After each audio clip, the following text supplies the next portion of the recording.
Hello Habibis! Another day, another vlog! So tara, samahan niyo ako sa araw ko ngayong araw. Yes, ngayong araw talaga yon. Apakagulo mo talaga, Mami Seni. So panibagong araw na naman Habibis na kailangan natin kumayod at maglinis ulit. So yan lang naman yung routine ko at sana hindi kayo nagsasawa. Anyways, dito sobrang aga pa dito kasi kung nakikita niyo sarado pa po sila ate. Pero since kami 24 hours, kaya gising na ako nito. Actually, napakahaba ng tulog ko guys. Hindi niyo lang pansin, medyo nagkasakit tayo ng 2 araw lang naman. Hindi ko maintindihan, ang sakit-sakit ng ulo ko. Kaya pinahinga ko muna. Bale dito dumating na si FGM. Kung nakita niyo yung vlog ko kahapon, ito po yung pinamili naming soft drink at saka mga alak. So ngayon lang namin nilagay sa store. So magdamag siya na sa sasakyan. Since gabi naman na, hindi naman na siya delikado sa sasakyan. Hindi naman mainit ang panahon. And sa kadahilanan din, na dito paghapon, since rush hour na po nung namili kami, kaya sobrang traffic po sa daan. Papasok po dito sa store namin. Kaya napagpasyahan ko, nasaka na ituloy sa store pag madaling araw na. Pero inumaga na day. Ganun talaga. So dito, may isang case po ako ng cola. Yung kasalo. And kalahating Sting at saka Cobra. And dito may 3 na po kaming Red Horse. And grabe guys, nakaka-inspired and nakakatuwa and nakaka-grateful. And mapapa-thank you Lord ka na lang talaga. Dahil sa mga blessing na binibigay na sa amin. Maliit pa lang naman to, pero lahat naman ng malaki nagsisimula sa maliit. Kaya ikaw simulan mo na, naligawan siya. Huy! Bali dito nilalagay ko na po yung mga coke. And habang nilalagay ko po yan, di ko po maiwasan kabahan. Kasi alam niyo naman, sobrang bigat ng mga soft drinks. And ito po nilalagyan ko. Matibay naman siya actually. Hindi ko nga maiwasan na magurit. Kasi nga mabigat and baka bumigay. And sabi ko nga sa 2 kong kasama dito, baka bumigay nga po yan at sayang. And sabi nila, hindi naman daw. Hanggang sa dumating siya, yung ex mo. Hala, bakit ganon? Hindi Habibis, ang totoo niyan, dumating po yung customer namin na gumagawa ng mga bahay. Panday ba ng mga bahay? Bale, sinabi niya sa amin, nabawasan ho daw namin kasi mabigat nga daw ho. Parang dinadala mo nung iniwan ka niya, mabigat. Kasi hindi mo matanggap na nasa piling na siya ng iba.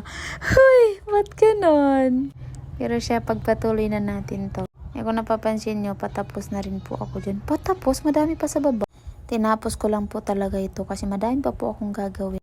Yung poging customer namin. Sana din niyo mapanood. Bali dito, tapos na po ako mag-display and tinulungan ko na po si FGM na mag-display or magbalot nitong mga ibibenta naming gulay.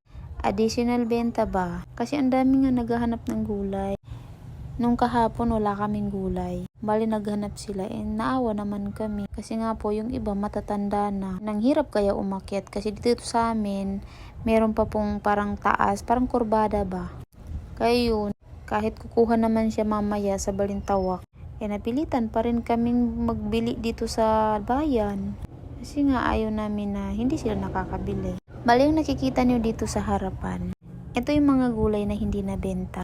And siyempre, since pasira na siya, hindi na talaga namin binenta yan. So, kaya sa itapon namin, rinuto lang naman namin yan. Tapos, inulam ko, tapos hindi na ako nagkanin. Ganun lang yun.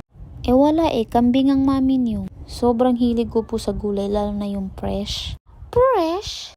Parang yung crush mo. Napaka-Latina. Hala ka siya. Nagbabalot lang naman ng gulay, ba't napunta doon? Anyway, dito, patapos na rin po kami.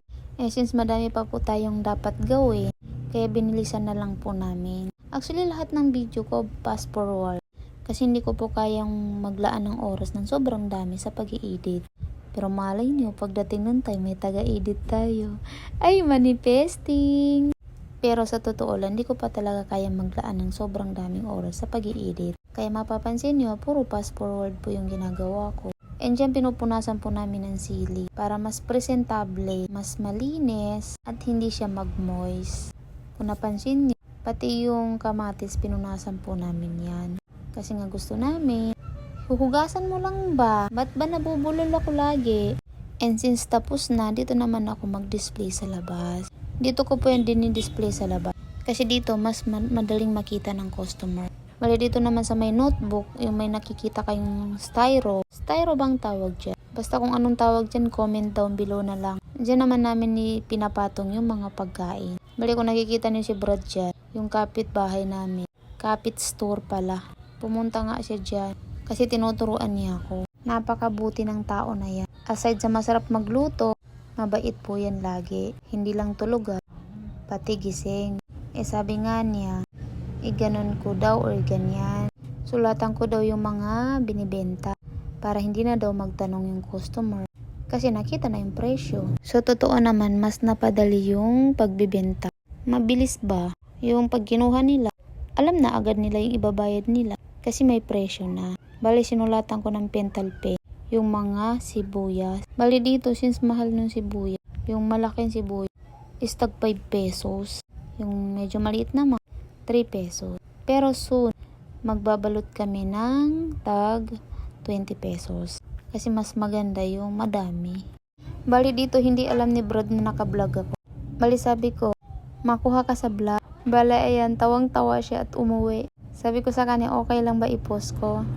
Sabi niya, okay naman daw. So siya, hanggang dito na mo. Bye-bye.